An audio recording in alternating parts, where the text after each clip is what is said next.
Because today I say enough is enough. They keep the whole Mitchell's Plain hostage, which is so unnecessary. Things can be sorted out in a better way than this. There's another community member, Michelle. If you don't mind, I'm just going to let the people do the talking for most of this time. Sir, you were one of the people that were expressing their frustration to me earlier on. Just tell South Africans what is happening in Mitchell's Plain vandag. What happening here in Mitchell's Plain is not right. What I said earlier, I also grew up in a hockey like that. Okay? I was 2 years old when we started in a hockey. Without a father, only a mother and 5 children. We didn't go stand in a road and throw stones because we were living in a hockey. There was also no lights. We had to burn candles on a oil stove. I can tell you, you know what was our heater? I used to put it on a burner, a brick. And once I cool off, then I wrap it in a piece of cloth and we put it in a bed. That's how I grew up. But what these people are doing is wrong. And another thing, the biggest problem here is the ANC, not the DA.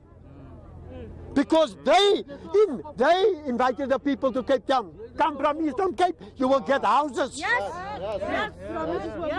That was told because from the mouth it comes from the black people themselves.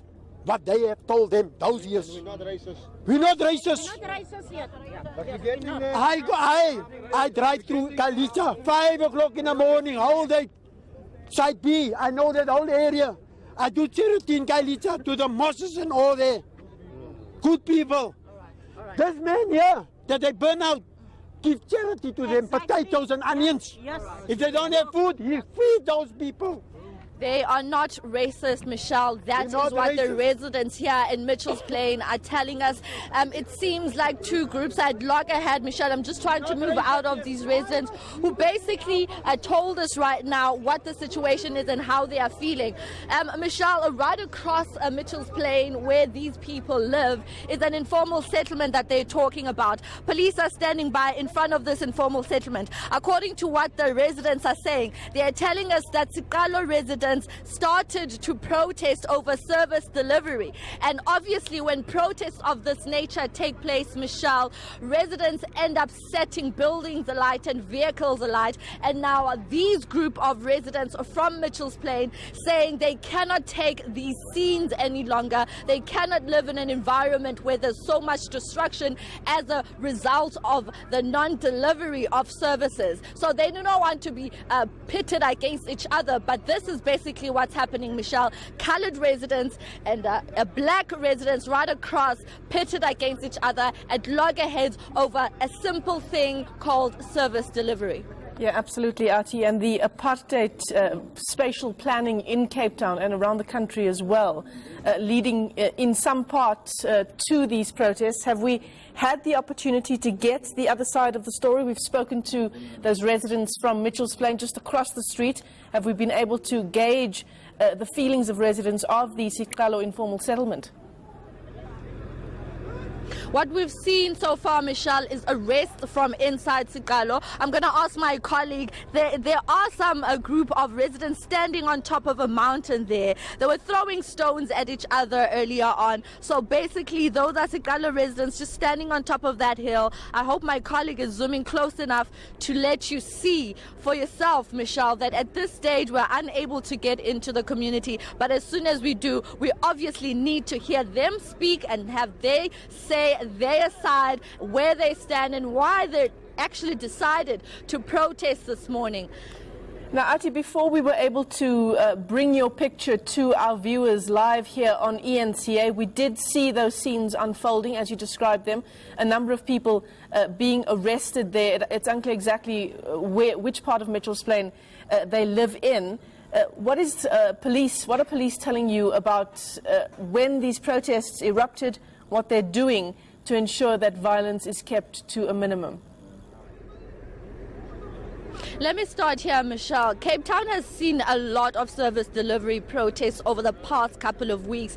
Authorities have somewhat turned a blind eye. In fact, when I spoke to the police minister yesterday, who was part of a COSATU march in town. I asked him about the protests that are happening throughout the country, and in fact the ones happening here in the Western Cape, and why authorities and particularly politicians, why aren't they coming up to try and come and restore calm in these communities. And he said to me that the duty of police, the duty of the men in blue at the stage, is to make sure that they maintain law and order. Anything else outside that, which involves politics, which involves service delivery, is not on their side. So basically they're saying to us they're here to maintain law and order while two communities fight out against each other.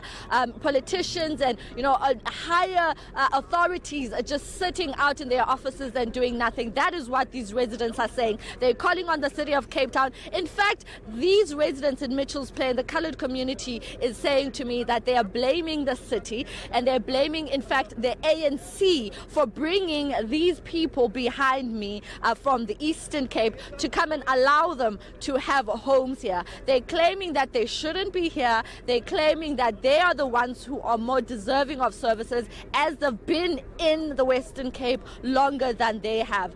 But Michelle, I can tell you right now, it's going to be a very long day. Police are out in their numbers, residents are out in their numbers, and we'll be here to monitor the situation as it unfolds. This us and them situation, as we see it unfolding in so many protests around the country, Ati, the city of Cape Town, for its part, have you been able to get in touch with them, and what are they saying? We're yet to receive word from authorities, Michelle. For instance, like I said to you, these residents here saying to me that they are calling on their ward councillors to come and address them. So we're yet to see those faces from any political party. We're yet to see any faces from a higher government position to come and speak to the residents here that are basically setting tires alight and preventing any form of production from happening in and around this community. Well, before we leave your picture, Ati, perhaps your cameraman there can just give us a sense of the broader picture behind you and the scene as it looks as we're speaking to you now. All right, Mario, I'm going to ask you to pan and show what the residents are doing now. They're trying to clear the road. These are Mitchell's Plain coloured community residents who are trying to remove tires that were burnt earlier on by Sikalo residents who decided to take to the street and protest over service delivery. And on the other hand, Michelle, you have police on standby. You have police nyalas, law enforcement officers. I can tell you this, Michelle, I have never seen Mitchell's Plain residents retaliate in such a forceful manner. This speaks to how much they have, set behind and watch services go to other communities while they wait out.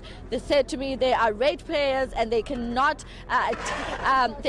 in fact, take, the destruction of property happening in front of them.